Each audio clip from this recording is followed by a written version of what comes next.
Muchas gracias, señora presidenta, a los colegas del Senado, mis saludos, a los colombianos y colombianas que nos están escuchando, también un saludo muy especial. Este debate se realiza por una orden de la Corte Constitucional, en respuesta a una tutela que interpusimos en su momento, porque en el debate de noviembre del 2018 sobre este tema de la corrupción de Odebrecht, Grupo Aval, pues el debate fue saboteado. Entonces, ¿se acuerdan que en la mitad de ese debate se le hace un ataque supremamente duro al senador Gustavo Petro, no con temas propios del debate, sino con otros asuntos, en una jugada calculada para cambiar el foco y que los colombianos dejaran de estar concentrados en el tema de las hazañas del doctor Néstor Humberto Martínez y producirle que se conoce con el nombre de un cambiazo? Esa es la realidad. Y no satisfechos con esa maniobra, los duquistas nos impidieron terminar el debate porque levantaron abruptamente la sesión. El presidente en ese momento de la sesión, el senador Eduardo Pulgar, levantó la sesión abruptamente y nosotros no pudimos concluir el debate. Interpusimos entonces una tutela y al final la Corte Constitucional nos dio la razón y le ordenó a esta corporación terminar el debate, que es lo que estamos haciendo nosotros hoy aquí con la senadora Angélica Lozano. Bueno, sin ese sabotaje, yo tengo la certeza, colombianos y colombianas, que si hubiera caído de la Fiscalía en esos días el doctor Néstor Humberto Martínez, porque el país lo había desenmascarado en sus muchas maniobras para no cumplir con el deber de fiscal y llevar las investigaciones hasta el último punto a los que había que llevarlas para destapar este escándalo de corrupción. Sin embargo, eso no impidió que cayera 6 meses después. 6 meses después, el doctor Néstor Humberto Martínez tuvo que renunciar a su cargo, 6 meses después. Usó como pretexto para su renuncia alguna controversia en torno al proceso de paz, pero yo, después de mucho meditar sobre esto y estudiarlo, he llegado a esta conclusión. Él renuncia es porque se le había creado un problema especialmente grave con el fiscal ad hoc que la lucha anticorrupción de los colombianos había logrado poner en ese cargo. Porque ese fiscal ad hoc, el doctor Leonardo Espinosa, ya le había acusado penalmente a 3 de los fiscales de Néstor Humberto Martínez, los había acusado penalmente porque no estaban actuando como debían actuar en las investigaciones de este proceso de Odebrecht. También le había reclamado por escrito a Néstor Humberto Martínez porque la Fiscalía de Néstor Humberto Martínez no había procedido con toda la diligencia del caso para traer a los pillos de Odebrecht que se habían volado de Colombia y que nunca trajeron a este país y que nunca han sido condenados por lo demás. Y había un debate en ese momento en la Corte Constitucional, en la Corte Suprema de Justicia, porque varios magistrados consideraban que el fiscal Martínez los había engañado en el trámite de su fiscalía y no estaba procediendo como debía proceder. Es por eso que renuncia Néstor Humberto Martínez a ese cargo. Es por eso que renuncia, porque si el fiscal Leonardo Espinosa se queda ahí, le va a terminar destapando todo lo que Martínez había ocultado cuidadosamente a lo largo de varios años. ¿Cuál es la principal razón de ese debate que hicimos en el 2018? ¿Por qué fue tan sensible ante la opinión pública? Porque el debate se hace a final de noviembre, pero el 8 de noviembre había muerto Jorge Enrique Pizano. Jorge Enrique Pizano era un alto directivo del Grupo Aval que había descubierto la corrupción que giraba en torno a la Ruta del Sol, tanto por parte de los funcionarios del Grupo Aval como por parte de los funcionarios de la Ruta del Sol. Y fue él el que empezó a destapar esta historia. Entonces, ¿por qué estaba tan indignado el país? Porque Jorge Enrique Pizano había hecho unas grabaciones de conversaciones con Néstor Humberto Martínez que comprometían en materia gravísima al abogado en ese momento, Martínez, y que Pizano había dicho: estas grabaciones las hacen públicas, le dijo a algunos medios de comunicación, las hacen públicas el día en que yo muera o el día en que logre salir del país porque estoy siendo perseguido por la Fiscalía de Néstor Humberto Martínez. Y 2 días después de la muerte de Jorge Enrique Pizano, que dicen que hay una autopsia que dice que fue por un infarto, a los 2 días resulta que el hijo de Jorge Enrique Pizano, en la casa de Jorge Enrique Pizano, toma agua de una botella y cae fulminantemente muerto por cianuro, porque la botella estaba envenenada con cianuro. Ustedes se podrán imaginar el escándalo que estalló en Colombia y las recriminaciones que se hacían exigiendo la renuncia del fiscal Néstor Humberto Martínez. Fue tal la indignación ciudadana que le decían al fiscal Martínez, en esos días le pusieron el mote de fiscal cianuro. Ese era el debate que estábamos haciendo aquí, el debate que terminaron saboteando con una maniobra, porque había serias dudas de la seriedad con la que se estaban haciendo las investigaciones, En medio de esta situación en la que estábamos, y repito que sabotean el debate, la revista inglesa The Economist, y la cito porque es una revista extranjera que no tiene, pues, digamos, intereses de detalle en los asuntos de Colombia, miren lo que dijo el 17 de noviembre, dijo: cualquiera que sea la verdad de las acusaciones del señor Pizano al señor Martínez, quien tiene poderosos patrocinadores políticos, Martínez, no está en condiciones de llevar a cabo una investigación imparcial sobre ellos mismos. O sea, el fiscal Martínez, ya que puede tener un caso en el que deba responder él mismo. ¿Qué dice la revista inglesa? No hay garantías de imparcialidad, porque si Martínez se va al fondo, se puede tropezar con él mismo en las investigaciones, que es lo que vamos a ver, cómo sí estaba tropezado con él mismo en las investigaciones. ¿Por qué The Economist dice esto? Pues porque todos los hechos decían que era absolutamente imposible que Néstor Humberto Martínez hiciera una investigación imparcial. Hoy Martínez es una persona supremamente rica, pero todos sabemos que se enriqueció en los negocios con Luis Carlos Sarmiento Angulo, negocios de todas las índoles. No es su abogado, es el consiglieri. Pero además yo probé en estos debates aquí que con el caso de Odebrecht, Grupo Aval, de la Ruta del Sol y Navelena, pues había varios negocios del abogado Néstor Humberto Martínez antes de ser fiscal.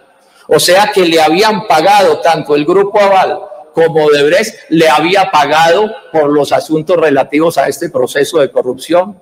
Le había pagado en asuntos de Navelena, le había pagado en asuntos de la Ruta del Sol, le había pagado por contratos de estabilidad jurídica, etcétera. Esa es una realidad que se pudo demostrar y que está demostrada en ese momento. Tanto eran las gravedades de las cosas que mi alegato primero y principal, y todavía ahora en relación con Néstor Humberto Martínez, tenía que ver con que él se ha debido declarar impedido del proceso porque tenía tantos vínculos con ese negocio que no había ninguna posibilidad de que se declarara imparcial. Y en ese entonces también dije que en los bolsillos del fiscal Martínez sonaba la plata de Odebrecht y la plata del Grupo Aval relativa a este caso. Pero no lo afirmé porque lo hubieran sobornado para que no actuara, eso nunca lo dije. A lo que me estaba refiriendo estrictamente era a que en los contratos de Odebrecht el Grupo Aval le habían pagado y que esa plata sonaba en los bolsillos del fiscal, cosa que es absolutamente, digamos, irrefutable porque los hechos están ahí. Y a mi juicio eso le quitó toda imparcialidad a Néstor Humberto Martínez en ese caso. Pero es que además el doctor Martínez había sido puesto en ese cargo por el presidente Juan Manuel Santos y su vicepresidente Germán Vargas Lleras, que eran también afectos políticamente al señor fiscal, que había sido dirigente de Cambio Radical, muy cercano al uribismo también, y eso también lo inhabilitaba para actuar en este cargo.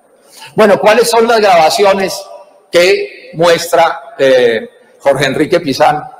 ¿Por qué salen las grabaciones? Porque Jorge Enrique Pizano llevaba 3 años diciéndole al Grupo Aval: aquí hay ilegalidades, aquí hay actos de corrupción, y nadie le hacía caso en la cúpula del grupo, y él tenía como oficio el control. Entonces, en esas presiones, logró organizar para una reunión con Néstor Humberto Martínez, que va a esa reunión en representación de Luis Carlos Sarmiento. Pero como ya Pizano no confiaba en Martínez ni confiaba en Luis Carlos Sarmiento, le graba las conversaciones. Y voy a leer algunas de las cosas que dice Martínez en en esa conversación. Dice Martínez, me van a excusar, este es el lenguaje que utiliza el doctor Martínez, y aquí es muy florido, pero en privado no lo es tanto. Dice Martínez, sí, hijo de puta, esto es una coima, marica. Dice Néstor Humberto Martínez, después de que Jorge Enrique le explica lo que estaba pasando, esto es una coima, un soborno, un cohecho, y este es un negocio, este es un caso de cohechos. Dice además Néstor Humberto Martínez, la conclusión que saca Martínez, no sabemos si estos hijueputas están pagando coimas desde aquí a gobiernos extranjeros y no sabemos si están pagando coimas aquí en el gobierno colombiano. Coimas, sobornos, cohechos, que es de lo que se trata este caso. Martínez lo vio al aire, por supuesto, no podía negar lo que me estaba diciendo Jorge Enrique Pizarro. Pero además le agrega, cualquier cosa me avisa, ¿no? Le dice a Pisano, entre los dos, tranquilo, discreción total. Claro, Martínez no sabía que Pisano lo estaba grabando. Y en una segunda grabación, miren lo que dice Martínez. Dice, Néstor Humberto le dice a Pisano, le dice, mire todos los delitos que se han cometido, miren todos los delitos que se han cometido. Pisano no tenía por qué saberle el detalle la calificación de los delitos, porque él no era abogado, él era ingeniero. Y miren lo que agrega Martínez, diciendo los delitos: soborno, lavado de activos, falsedad en documento privado, administración desleal, abuso de confianza, estafa, hurto agravado, peculado por apropiación. Y al final le dice, tranquilo que yo le cuento todo esto al doctor Luis Carlos Sarmiento, porque ahí estaba Néstor Humberto Martínez actuando como abogado de Luis Carlos Sarmiento. Pero además hay otras conversaciones y otras cosas que dice también en otros momentos, están todo documentado, no quiero detenerme mucho en estas cosas. Dice Pisano que cuando estalla el escándalo en el 2017, dice que los de Odebrecht salieron corriendo como ratas. Y dice, no sé por qué la fiscalía no los detuvo. Yo tampoco, doctor Martínez. Usted dejó volar a los de Odebrecht que habían corrompido a Colombia. Se pudieron ir del país porque usted no los detuvo oportunamente. Y dice también Jorge Enrique Pisano, dice, ojalá llamen a este estrado al doctor Néstor Humberto Martínez Neira y le pregunten. Dice también Jorge Enrique Pisano. Y dice Jorge Enrique Pisano, yo les advertí 3 años a los del Grupo Aval lo que estaba pasando y no me hicieron caso. Y agrega, tengo claro que me volví incómodo para el Grupo Aval y para el fiscal Néstor Humberto Martínez. Decidí hacer las grabaciones, agrega, porque me di cuenta de que había interés en ocultar lo que estaba pasando. Bueno, ¿cómo va el proceso y qué ha terminado sucediendo? En Colombia lo que hay es el triunfo de la impunidad. Así el fiscal diga lo contrario. Miren ustedes, se sabe que entraron platas de esta corrupción Odebrecht Grupo Aval en el gobierno de Uribe, unas, y en el gobierno de Juan Manuel Santos. Hubo platas corruptas en la campaña de Santos del 2010 y platas corruptas en la campaña de Santos 2014. Esas son cosas que están establecidas de una u otra manera. Y hubo plata también en la campaña de Oscar Iván Zuluaga del 2014. 1.5 millones de dólares, dijeron el Humberto Martorelli y Luis Mameri, 2 jefes de Odebrecht, ante la justicia brasileña, que le habían enviado a la campaña de Oscar Iván Zuluaga, plata que le enviaron a través de Daniel García de Zabaleta, alto directivo de esa campaña, que además trabajaba con Odebrecht. ¿Y qué sucedió con las sanciones? Todos sabemos que aun cuando se hagan aspavientos, la verdad es que aquí no se fue al fondo de los asuntos y nunca se cogió a los verdaderos peces gordos de este asunto.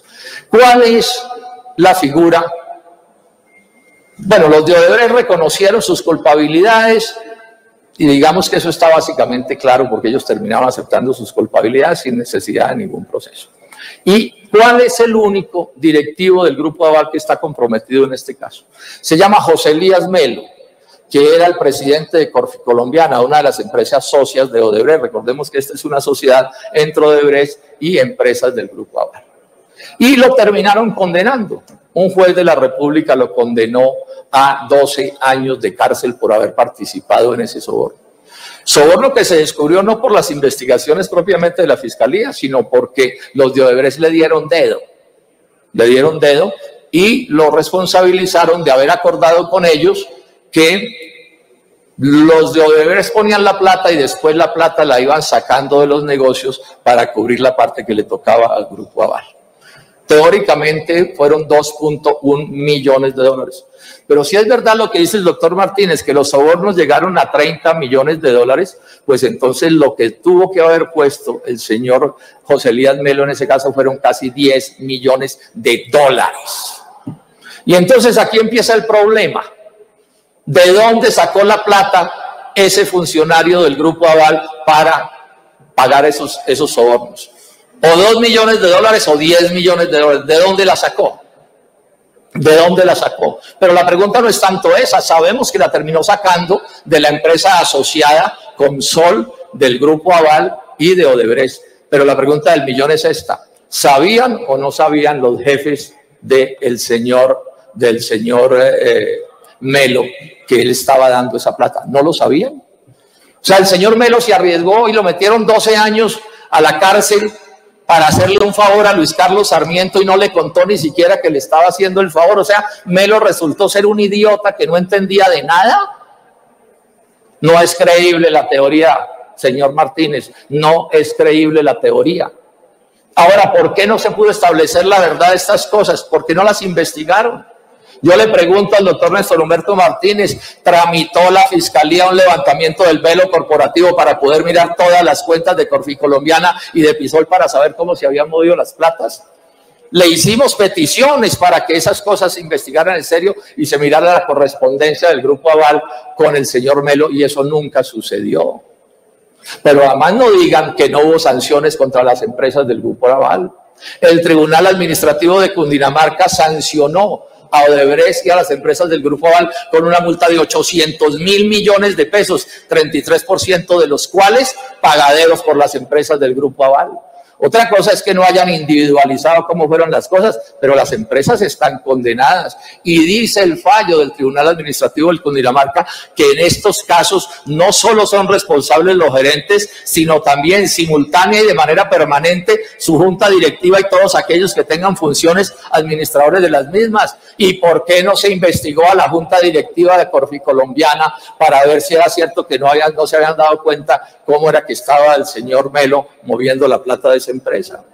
La Superintendencia de Industria y Comercio también hizo una investigación que tuvo dos aspectos diferentes. Aquí se dijo, no, es que al doctor Sarmiento Gutiérrez lo terminaron absolviendo de un proceso que le abrió la Superintendencia de Industria y Comercio. No, no lo absolvieron, colombianos. Le archivaron por vencimiento de términos, que es muy distinto, completamente distinto. Y en ese proceso del que estoy hablando, la multa que le pusieron a las empresas del Grupo Aval fue de 89.390 millones de pesos. No salieron pues tan inocentes y como si nada hubiera pasado. Y miren lo que dice la Superintendencia de Industria y Comercio. Dice textualmente esto. Dice que ahí hubo un acuerdo entre Corficolombiana y Odebrecht para poner en marcha y desplegar un sistema anticompetitivo en un rol directo y protagónico al determinarse que el acuerdo ilegal de Odebrecht, Corficolombiana y Episol, que también es del Grupo Aval, acordado con Gabriel Ignacio García Morales, que fue el viceministro que terminó reconociendo que lo habían sobornado. No nos digan entonces que las empresas no sabían lo que estaba pasando. Y el laudo arbitral de un tribunal de arbitramiento de este mismo proceso declaró la nulidad absoluta del contrato por objeto y causa ilícitos y por haber sido celebrado con abuso y desviación del poder. Que la Fiscalía no haya cumplido con su deber y no haya individualizado las culpas como ha debido hacer, ese sí es un problema por el cual yo no respondo. Ha debido responder el fiscal Néstor Humberto Martínez. Pero no es solo eso. Jorge Enrique Pizano destapa esta cosa. O sea, queda claro que eso ya se sabe y me voy a detener más adelante. ¿Y qué sucede? Que empieza un negocio entre Odebrecht y el Grupo Aval que termina en un acuerdo que redactó jurídicamente Néstor Humberto Martínez, que era abogado del Grupo Aval, un acuerdo que se conoce con el nombre del acuerdo de transacción. Fue un acuerdo que hicieron el Grupo Aval y Odebrecht en torno a 30.000 millones de pesos de todo este negocio. Acuerdo que incluyó un pacto de silencio, de confidencialidad, que le costaba 10.000 millones de pesos al que sapeara, digamos, o que contara qué fue lo que hicieron. ¿Y qué dice el superintendente de Industria al respecto? Dice que posteriormente se descubre que hay unos pagos irregulares y se celebra un contrato de transacción con el fin de pagarle a la concesionaria parte de los dineros que se descubre no tenían soporte contable. O sea, ese acuerdo de transacción es un acuerdo entre Odebrecht y el Grupo Aval para darle una cobertura, o sea, para resolver las ilegalidades de las que venía hablando Pisano. Y voy a explicarles ahora cuál es el origen de este asunto. Es increíble, pero entonces Melo solito es el que hace todo esto, pero además yo pregunto una cosa, si Melo está condenado a 12 años de cárcel por corrupto, ¿por qué el Grupo Aval y Luis Carlos Sarmiento Angulo nunca lo han acusado penalmente en la fiscalía de ninguna manera? ¿Por qué ese silencio? ¿Por qué este tipo de situaciones que estoy aquí denunciando? Miren ustedes estas fechas. Miren estas fechas para que se entienda mejor cómo funciona esta historia. El 12 de junio, ojo con esto que es muy importante. El 12 de junio del 2015 capturan a Marcelo Odebrecht, el jefe de Odebrecht en Brasil, ya cogido por corrupto, 12 de junio. A los días siguientes de esa captura vienen a Bogotá directivos de Odebrecht y se reúnen con Luis Carlos Sarmiento Gutiérrez, el hijo de Sarmiento Angulo. A algo vinieron a conversar. En agosto, o sea, 2 meses después, cuando ya se sabe que Marcelo Odebrecht está cogido con las manos en la masa, es que se produce por fin en el Grupo Aval, alguien le hace caso a las denuncias de Jorge Enrique Pisano y es la reunión de Néstor Humberto Martínez con Jorge Enrique Pisano. Solo después de que se sabe que viene un vendaval en torno a los negocios de Marcelo Odebrecht en América Latina. De esa reunión, ya dije, Néstor Humberto Martínez le informa al Grupo Aval. En septiembre empiezan los acuerdos para el pacto de transacción entre Odebrecht y el Grupo Aval. O sea, a Pisano nadie le hace caso por 3 años. Y cuando queda claro que Marcelo Odebrecht está frito, como se dice coloquialmente, se empiezan a interesar en el Grupo Aval y en septiembre empiezan a tramitar el contrato de transacción. En marzo del año siguiente, del 2016, condenan a Marcelo Odebrecht, el 8, y el 11 se cierra el acuerdo de transacción entre Odebrecht y Corfi Colombiana. Estas son historias precisas. Y el 25, ojo a esta fecha, sucede una cosa que se sabía ya en Brasil que venía sucediendo. Odebrecht hace un acuerdo con la justicia de Brasil, acuerdo que incluye, pues Marcelo Odebrecht hace un acuerdo con la justicia de Brasil que incluye colaborar con Estados Unidos. Y el 29 de marzo se sabe que el Departamento de Justicia de Estados Unidos está investigando la corrupción de Marcelo Odebrecht. O sea, queda claro, y esto es importante en esta discusión, que ya cualquier persona ilustrada en estos asuntos tenía que saber que venía el vendaval de Odebrecht por toda América Latina y venía el vendaval de Odebrecht sobre Colombia. Sobre Colombia era inevitable que eso sucediera porque Marcelo Odebrecht estaba cantando ante la justicia norteamericana. Bueno, el otro aspecto que quiero mencionar es este. Se me pasaba a mencionar una cosa. Cuando esto del contrato de transacción, esto que acabo de mencionar, estalla y se vuelve famoso, ahí entonces, un mes después, aparece Néstor Humberto Martínez diciendo: yo quiero ser fiscal general de la nación. O sea, cuando se sabe que viene un vendaval, Néstor Humberto Martínez dice: yo quiero ser fiscal general de la nación, y lo termina haciendo. Bueno, entonces veamos cuáles fueron las conductas de Néstor Humberto Martínez como fiscal general de la nación. Lo primero es esto. En Estados Unidos este escándalo estalla el 21 de diciembre del 2016. Al otro día, Néstor Humberto Martínez, la fiscalía mejor, allana las oficinas de Cor Magdalena y hay un pequeño escándalo al respecto. Y dejo constancia de esto, el indictment norteamericano no había mencionado a Cor Magdalena ni a nadie. pero se hace un escándalo. El 5 de enero, o sea, 11 días hábiles después, sale Néstor Humberto Martínez como fiscal general ante los medios de comunicación y miren la afirmación que hace. Dice, no hay posibilidad de corrupción, es textual, no hay posibilidad de corrupción en las obras del río Magdalena. Es decir, queda absuelta Navelena Odebrecht, queda absuelta por cuenta de la declaración del fiscal Néstor Humberto Martínez. Con una investigación de 11 días, Speedy Martínez, el fiscal más rápido de la historia que se registre. Y eso lo hacen a pesar de que en mi oficina se asomó y en media hora descubrió un cúmulo de irregularidades en el Banco Agrario en relación con Navelena. Le habían prestado irregularmente a Navelena 120 mil millones de pesos de plata de los campesinos, que no le han debido prestar, porque ya en ese momento se sabía que Odebrecht era una empresa corrupta cuando le prestaron esa plata. Cuando Néstor Humberto Martínez los absuelve, ya esa deuda estaba vencida en el Banco Agrario y sin embargo los absuelve como si nada. Y entra a mi oficina, mirad más de cerca y que encontramos que Corficolombiana, mejor, el Banco Agrario, según información de Corficolombiana, nos dice que de Navelena es asesor jurídico una de las empresas de Néstor Humberto Martínez. Y nos dice también que es contratista de Navelena el hijo de Néstor Humberto Martínez a través de una de las firmas de Néstor Humberto Martínez. Pero si fuera solo el hijo, eso también le generaba impedimentos. También le generaba impedimentos a Néstor Humberto Martínez porque estábamos hablando era de impedimentos. Pero miren este detalle. Ya les dije que allanaron las oficinas de Cor Magdalena el 22 de diciembre.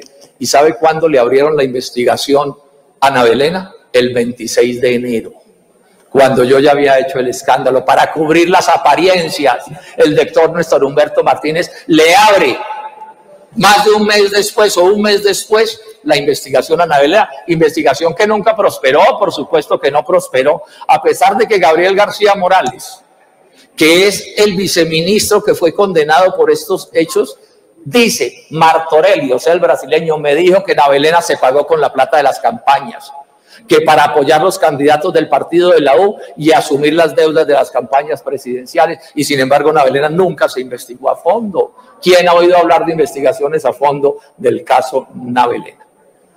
En esos mismos días, el fiscal Martínez saca una declaración y oculta 2 de los negocios que él había suscrito y le habían pagado en el consorcio de la Ruta del Sol antes de él ser fiscal. Cuando denunciamos estos, entonces armó un enredo con los nombres de sus empresas, que es muy astuto para enredar con los nombres de sus empresas. ¿Y saben qué descubrimos, colombianos? Que en ese momento tenía 24 razones jurídicas distintas para contratar. Los contratos con la Ruta del Sol los firmó a través de 3 empresas diferentes.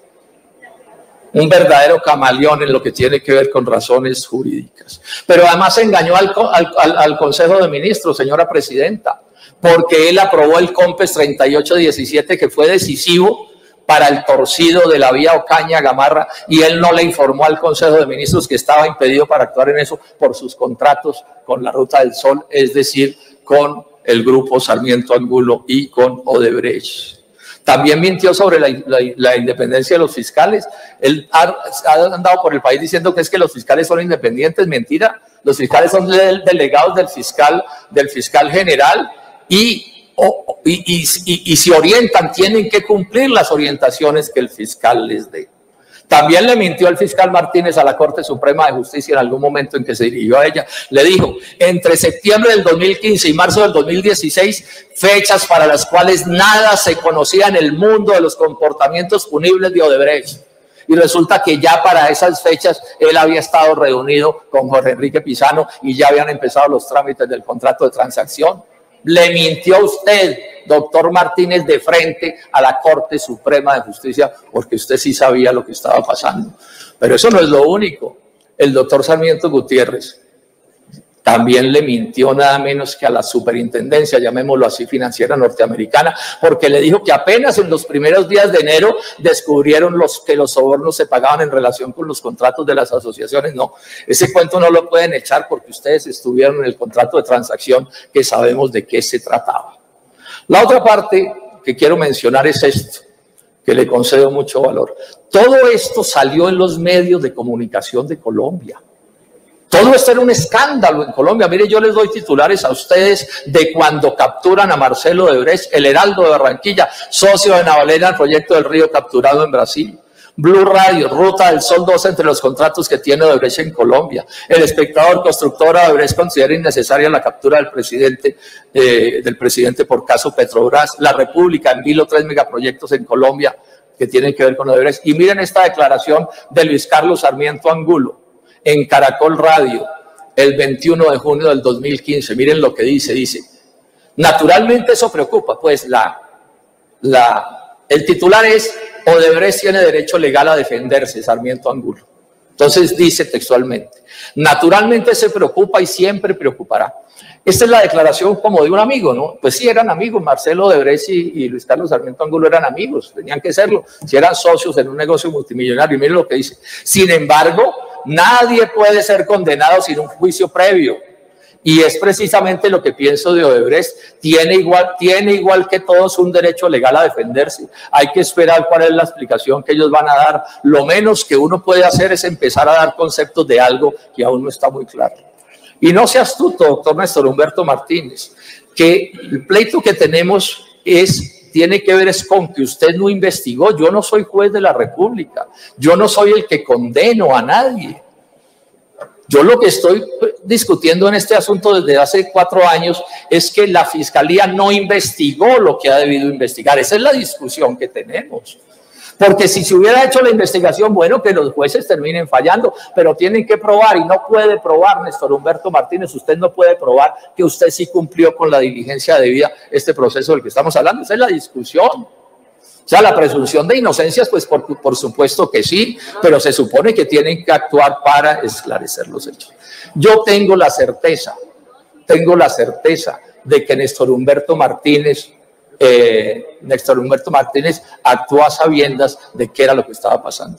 Si en este país hubiera una investigación seria, si algo se ha debido investigar, es hasta dónde Néstor Humberto Martínez, además de otros asuntos de conveniencia, llegó a la Fiscalía con el propósito de defender los intereses de sus amigos en ese negocio. Porque que se sabía que iba a llegar, era imposible como estaban los hechos en Estados Unidos y en Brasil, que ese caso no llegara aquí.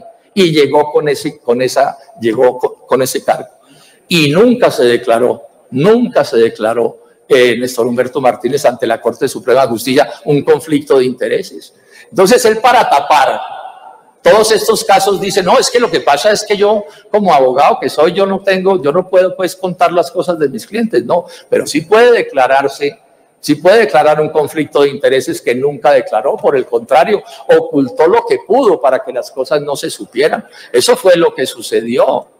Y esos conflictos de intereses se pueden declarar sin afectar a los clientes que tienen los abogados. Bueno, ¿cómo es el caso del fiscal Luis Gustavo Moreno? Luis Gustavo Moreno fue un fiscal que nombró Néstor Humberto Martínez como director nacional anticorrupción, o sea, un supercargo.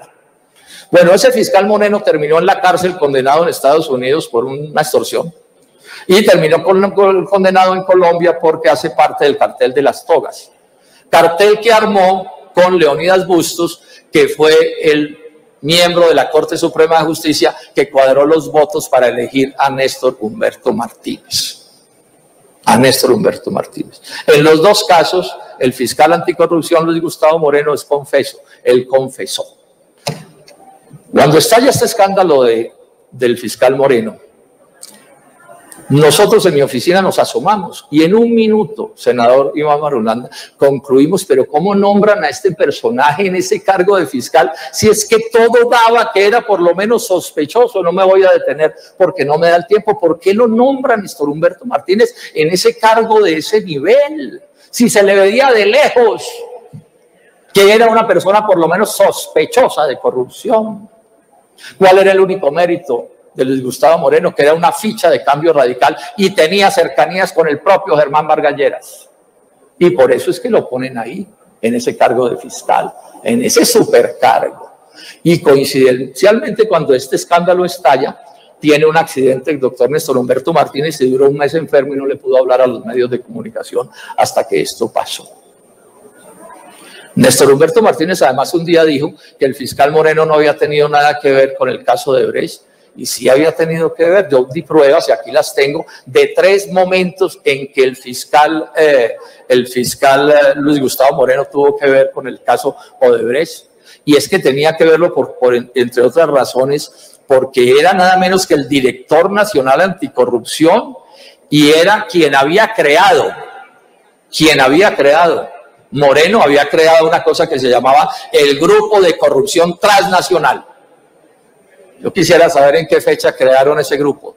En todo caso, era el grupo que tenía que ver con el caso de Brecht Grupo Aval, porque ese era un caso de transnacionales, y el jefe de eso, el que lo había creado, era nada menos que Luis Gustavo Moreno. Bueno, ¿qué sucede? Ya con esto voy terminando, señora presidenta. María Jimena Duzán entrevista a Luis Gustavo Moreno.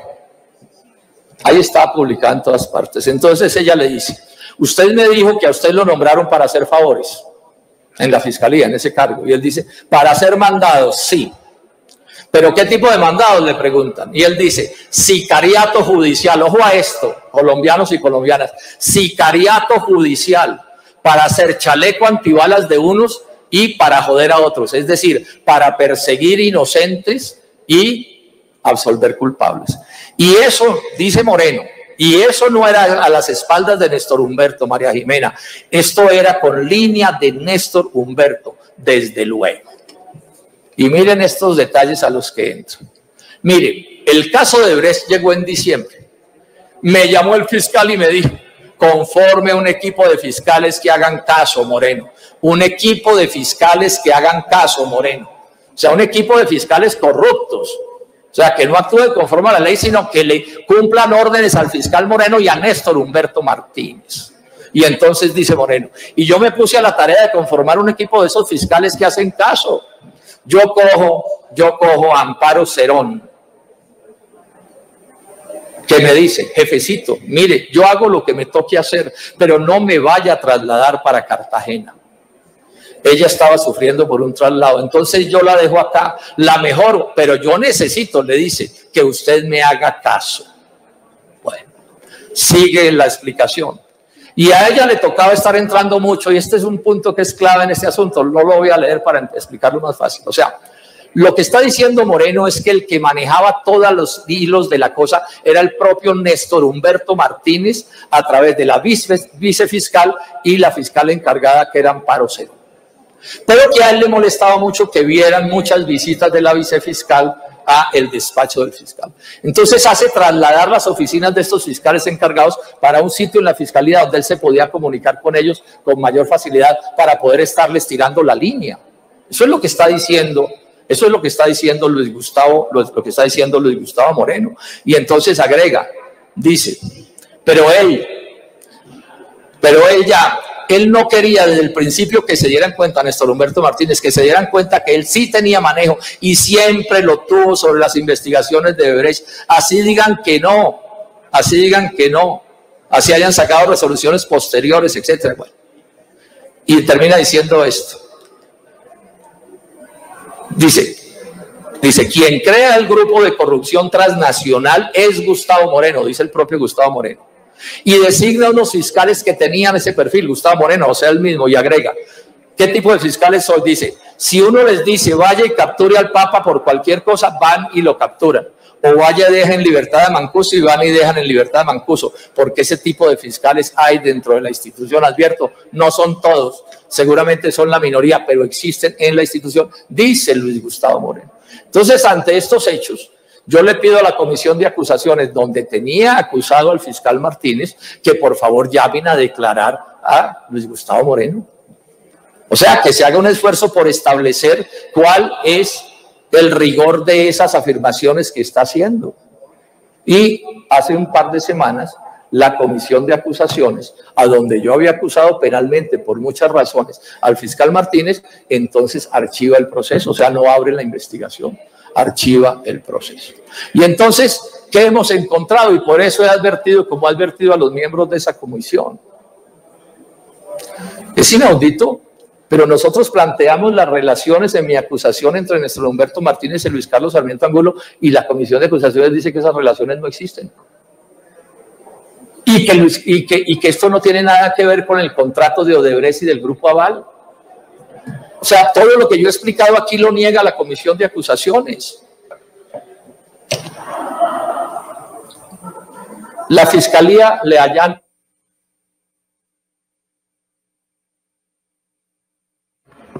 Senador Robledo, es que acá en la mesa directiva llegó una carta de la senadora Angélica informando que por tener un problema de afonía no podía participar y que cedía su tiempo dividido entre usted y el senador Petro. Entonces se le sumarían 7 minutos y medio adicionales al senador Robledo.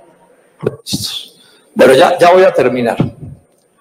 Entre las cosas escabrosas que suceden en la fiscalía es que un día la fiscalía le allana la casa, recién muerto Jorge Enrique Pizano le allana la casa y le incautan computadores, celulares, iPad, disco duro, una memoria USB, 16 CDs y DVDs.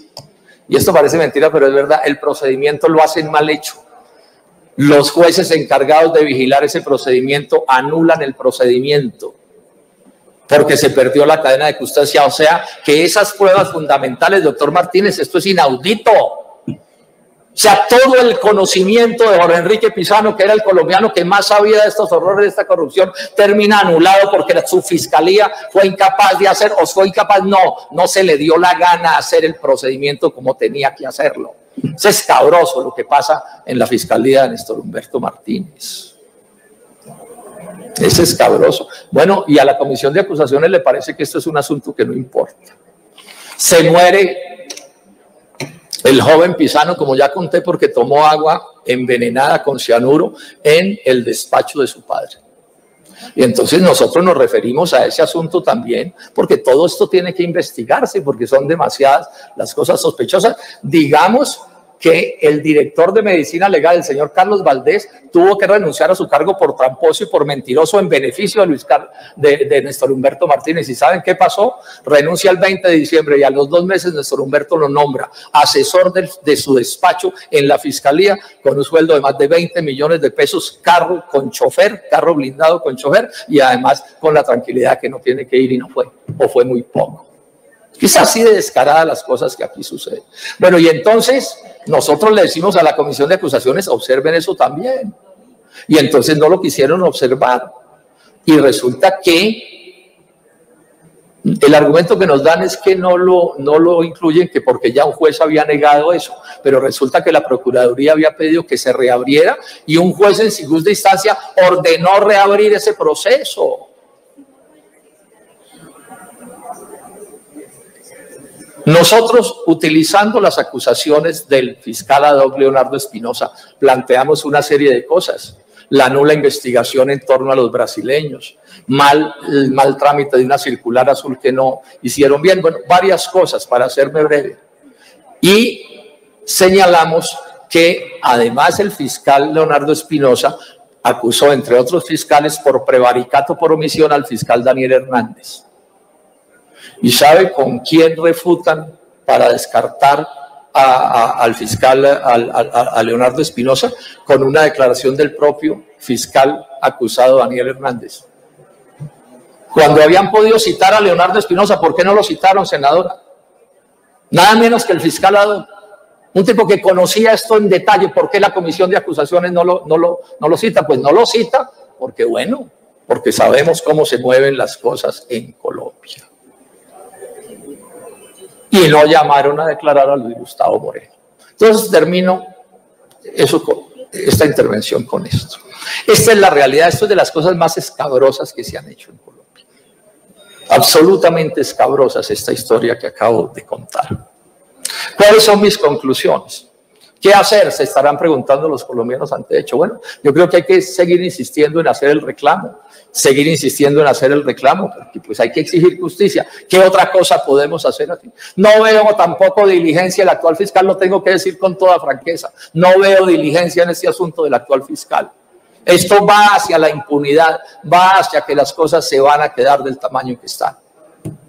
La otra cosa que hemos hecho es que hace unos días, por segunda vez, la bancada de la oposición al gobierno del presidente Iván Duque presentamos un acto legislativo que señala que vamos a cambiar la Constitución para que los fiscales generales no sean investigados por la Comisión de Acusaciones, sino directamente por la Corte Suprema de Justicia. Esto no puede seguir siendo así.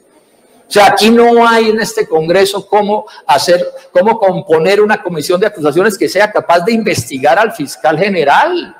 Eso no es posible. Bueno, eso lo presentamos el semestre pasado y ni nos lo intentaron tramitar. Esa es una propuesta que estamos haciendo, que a los fiscales generales los procesen, en el caso de ser necesario, directamente la Corte Suprema de Justicia y no como eso.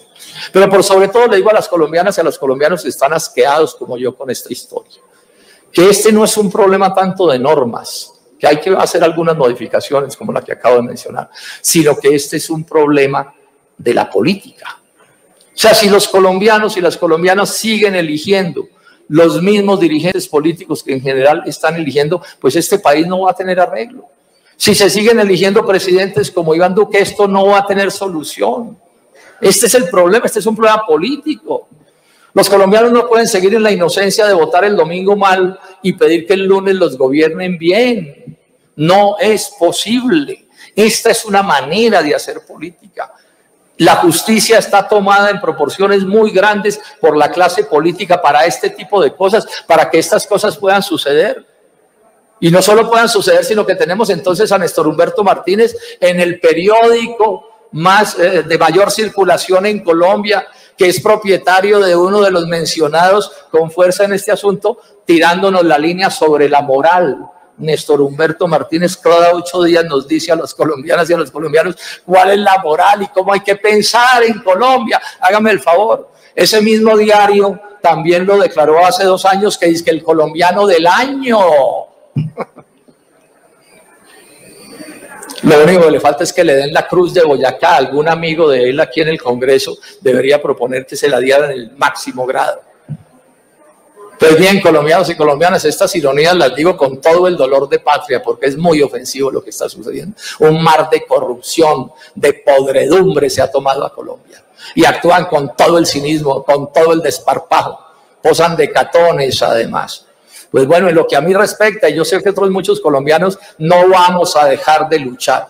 Vamos a seguir insistiendo en nuestros reclamos y sobre todo seguirles insistiendo a las colombianas y a los colombianos que Colombia sí está muy mal, pero que este país sí tiene arreglo, que este país sí puede ser un gran país, que este país puede ser un gran país en la medida en que lo saquemos adelante entre todos, para que construyamos una Colombia donde el sol brille para todos y todas. Muchas gracias, señora presidenta.